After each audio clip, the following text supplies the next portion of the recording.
It was a murder in the full light of day, and it ripped the blinders off for the whole world to see.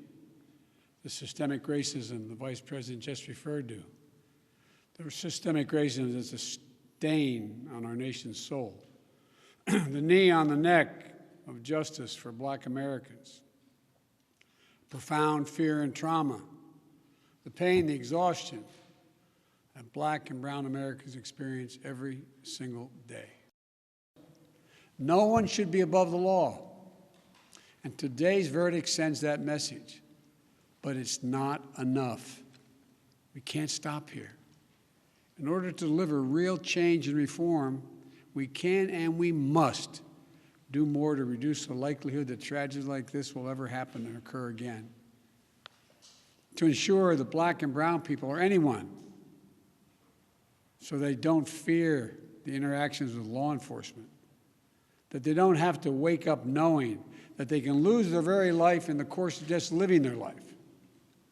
They don't have to worry about whether their sons or daughters will come home after a grocery store run, or just walking down the street, or driving their car, or playing in the park, or just sleeping at home.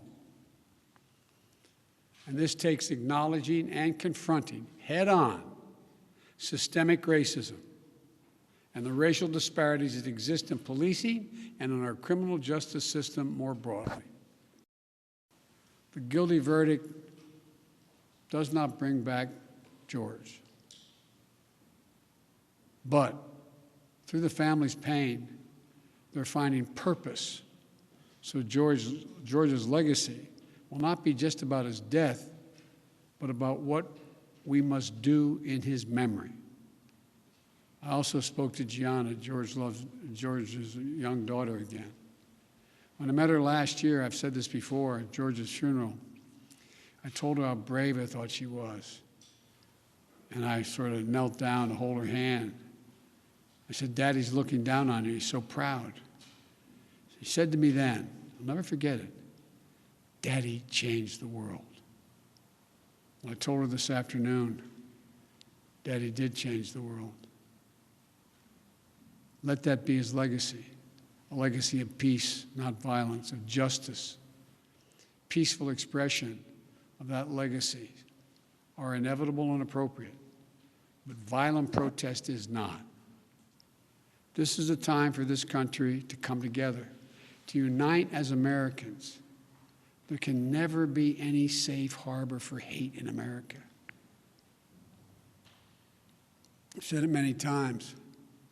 The battle for soul of this nation has been a constant push and pull for more than 240 years. A tug of war between the American ideal that we're all created equal and the harsh reality that racism has long torn us apart. At our best, the American ideal wins out. So we can't leave this moment or look away thinking our work is done. We have to look at it, we have to look as we did for those 9 minutes and 29 seconds. We have to listen. I can't breathe. I can't breathe.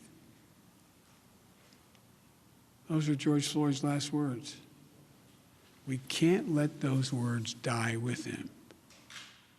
We have to keep hearing those words. We must not turn away. We can't turn away. We have a chance to begin to change the trajectory in this country. It's my hope and prayer that we live up to the legacy. May God bless you, but may God bless George Floyd and his family. Today, we feel a sigh of relief. Still, it cannot take away the pain. A measure of justice isn't the same as equal justice. This verdict brings us a step closer, and the fact is, we still have work to do. We still must reform the system.